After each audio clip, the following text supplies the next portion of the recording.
দেখো আজকে অনেক ধনেপাতা নিয়ে নিচ্ছি। এই যে দেখো কত ধনেপাতা নিয়ে আসছি, দেখছো? এগুলা কি করব জানো? এগুলার এখন কাটবো, কেটে একদম ফ্রিজে ঢোকায় রাখবো। যখন ধনেপাতার দিন যাবে তখন কিন্তু এগুলাকে আমি আস্তে আস্তে করে খাবো, ঠিক আছে? কারণ কি, এই ধনেপাতাগুলো কিন্তু অনেক দিন থাকে। কারণ আমি এর আগেও অনেকবার এগুলো এরকম করে রাখছি। দেখা গেল অনেক সময় যেহেতু শীতকাল চলে যাচ্ছে, শীতকাল ছাড়া তো ধনেপাতার অনেক দাম থাকে, তাই না? তো সেক্ষেত্রে অনেকে, মানে আমি অনেকেরই দেখছি যে ধনেপাতা এরকম করে কেটে তারপরে কিন্তু ফ্রিজে রেখে দেয়, তারপর কিন্তু সারা মাস খেতে পারে। ধনেপাতা যখন না থাকে তখন এগুলা দেওয়া চলে, ঠিক আছে? তাই আমি প্রতি বছরই ধনেপাতা এভাবে কেটে বাটিতেও রাখি, আবার পলিথিনেও রাখি, ঠিক আছে? আসলে বাটিতে রাখলে বেশি জায়গা লাগে, তার জন্য আমি আজকে পলিথিনই রাখবো চিন্তা করছি। কারণ অনেক সময় দেখা যায় যে বাটির জন্য অন্য কিছু রাখা যায় না, আর পলিথিনে রাখলে একটু চিপায় চিপায় রাখা যায় আর কি। তাই তোমাদেরকে আমি নতুন পদ্ধতি শিখাই দিলাম, ঠিক আছে? তোমরা যদি না জানো, আর যারা জানো তারা তো জানে, আর অনেকে কিন্তু জানে না, ঠিক আছে? আমি কিন্তু অনেক কিছুই আগে জানতাম না, যেমন টমেটো ফ্রিজে কীভাবে রাখতে হয়, ঠিক আছে?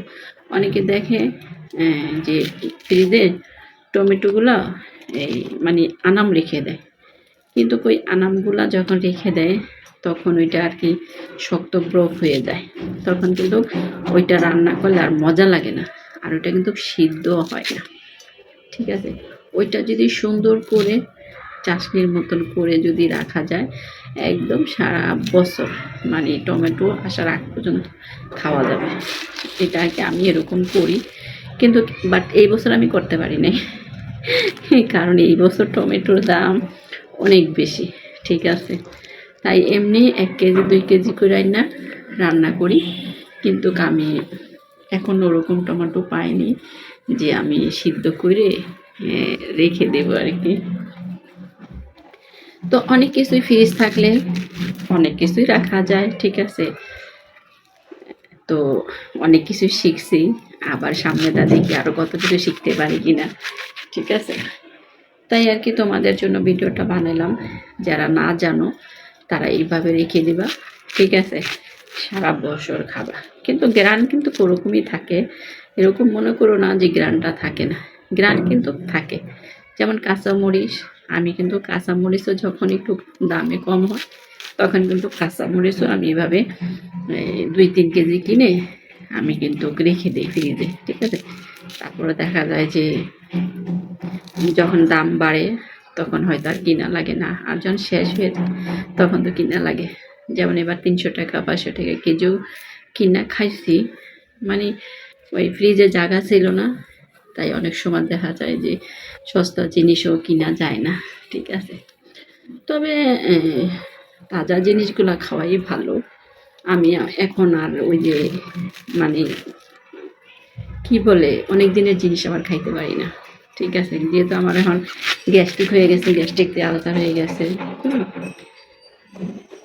এই জন্য আগে কিন্তু আগে অনেক কিছুই খাইতে পারতাম, এখন খাইতে পারি না, ঠিক আছে? তো দেখো এই যে আমি কালকে কিন্তু এখানে 10 টাকার ধনেপাতা নিয়ে আসছি, ঠিক আছে? দেখো কত ধনেপাতা, এগুলো সব কিন্তু 10 টাকার ধনেপাতা। আর আমি কয়দিন আগে আনছি, মনে করো এর 3 ভাগের 1 ভাগ হবে, ওগুলাই আমার কাছে বেছে এলো 10 টাকা। তো যাই হোক, কেমন লাগলো অবশ্যই কমেন্টে জানাবা। আর সবাই এই সস্তা সস্তা যখন পাবা তখন মনে করো সব কিছু ফ্রিজে ঢুকায় রাখবো, ঠিক আছে? তো ভালো থাকো, আবার দেখা হবে এরকম কোনো রেসিপিতে। আজ এই পর্যন্তই।